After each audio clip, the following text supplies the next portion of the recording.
नमस्कार दोस्तों, मेरा नाम है अम्बेडकर। आपका स्वागत है हमारे प्यारे चैनल अम्बेडकर सिंह पर। दोस्तों, आप लोग को बता दें कि महिला आरक्षण संशोधन बिल आज संसद में पेश होगा। लोकसभा सीटें 543 से बढ़कर 850 होगी। 2029 लोकसभा चुनाव में लागू किया जाएगा। संसद में आज महिला आरक्षण कानून में संशोधन से जुड़े 3 बिल पेश किए जाएंगे। इन बिलों में महिलाओं को लोकसभा और विधानसभाओं में 2029 से 33% आरक्षण देने का प्रस्ताव है। इसके लिए 3 दिन का विशेष सत्र बुलाया गया। संशोधन बिल में लोकसभा सांसदों की संख्या अधिकतम 850 करने का प्रस्ताव है। मौजूदा संख्या 543 है। राज्यों में अधिकतम 815 और केंद्र शासित प्रदेशों में 35 तक सीटें होंगी। सीटों की सटीक संख्या तय करने के लिए परिसीमन भी किया जाएगा। 273 सीटें महिलाओं के लिए आरक्षित होगी। बिलों पर 16, 17 और 18 अप्रैल को चर्चा होगी। भाजपा, कांग्रेस समेत सभी दलों ने अपने सांसदों को संसद में मौजूदा रहने का व्हिप भी जारी किया है। सरकार को बिल पास करने के लिए 2/3 बहुमत की जरूरत होगी, जबकि विपक्ष परिसीमन का विरोध कर रहा है। इसी वजह से सदन में हंगामा होने के आसार है। संसद में मंजूरी मिलने के बाद कानून 31 मार्च 2029 से लागू होगा और उसी साल होने वाले लोकसभा चुनाव में पहली बार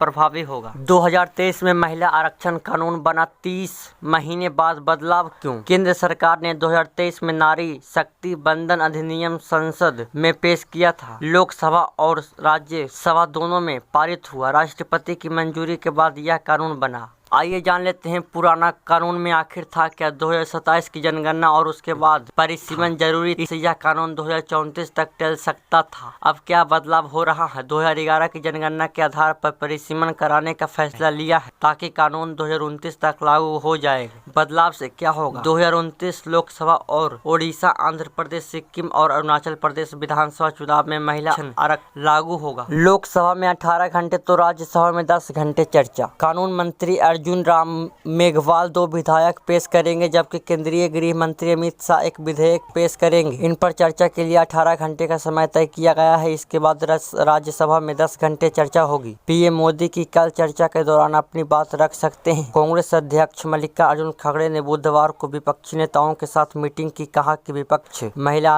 आरक्षण के खिलाफ नहीं है, लेकिन लोकसभा में सीटें बढ़ाने के खिलाफ है। पूरा विपक्ष संसद में इसके खिलाफ वोट करेगा। मीटिंग में राहुल गांधी और टीएमसी, आरजेडी, शिवसेना, एनसीपी, आम आदमी पार्टी के नेता शामिल हुए। ये बदलाव कैसे होंगे, जानिए हर जरूरी सवाल के जवाब। कौन से बिल पेश होंगे? संविधान 131वां संशोधन बिल, परिसीमन विधेयक संशोधन बिल और केंद्र शासित प्रदेश कानून संशोधन बिल 2026 बिल पेश किए जाएंगे। इन पर चर्चा होगी। महिला आरक्षण इतना जरूरी क्यों? देश की आधी आबादी महिलाओं की है। संसद में उनका प्रतिनिधित्व 14% के करीब रहा है। नीति निर्धारण में जेंडर समानता और महिलाओं के अधिकारों की प्राथमिकता देने के लिए यह कदम उठाया जा रहा है। अब जान लेते हैं पहले यह फैसला क्यों नहीं लिया गया। 1970 के दशक में परिवार नियोजन कार्यक्रमों के कारण राज्यों के बीच संतुलन बनाए रखने के लिए सीटों की संख्याओं को 2026 तक के लिए फ्रीज कर दिया गया था। 1971 की जनगणना के बाद से अब तक निर्वाचन क्षेत्रों की सीमाओं में तो बदलाव हुआ, लेकिन कुल सीटों की संख्या नहीं बढ़ाई गई। कितनी सीटें बढ़ेंगी जान लेते हैं। लोकसभा सीटें 543 से बढ़कर अधिकतम 850 हो जाएंगी। राज्यों में 815 व केंद्रों शासित प्रदेशों में 35 सीटें होंगी।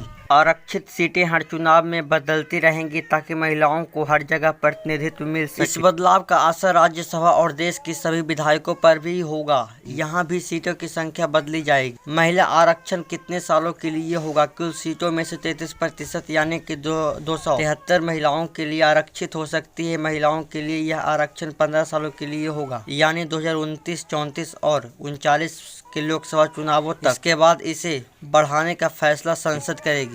इसमें अनुसूचित जाति और अनुसूचित जनजाति महिलाओं के लिए भी आरक्षण शामिल होगा। ये आरक्षित सीटें अलग अलग क्षेत्रों में रोटेशन के आधार पर तय की जाएगी। सभी लोकसभा में महिलाओं सांसद की संख्या 75 और राज्यसभा में 39 है। लोकसभा में 75 और राज्यसभा में 39 महिला सांसद हैं। लोकसभा में कुल सीटों की संख्या 543 है, जबकि राज्यसभा में कुल सीटों की संख्या 245। लोकसभा में महिला सांसद की कुल संख्या 75 है, जबकि राज्यसभा महिला सांसद की संख्या 39 है। मौजूदा सांसद 540 है, जिसमें 3 सीटें खाली हैं।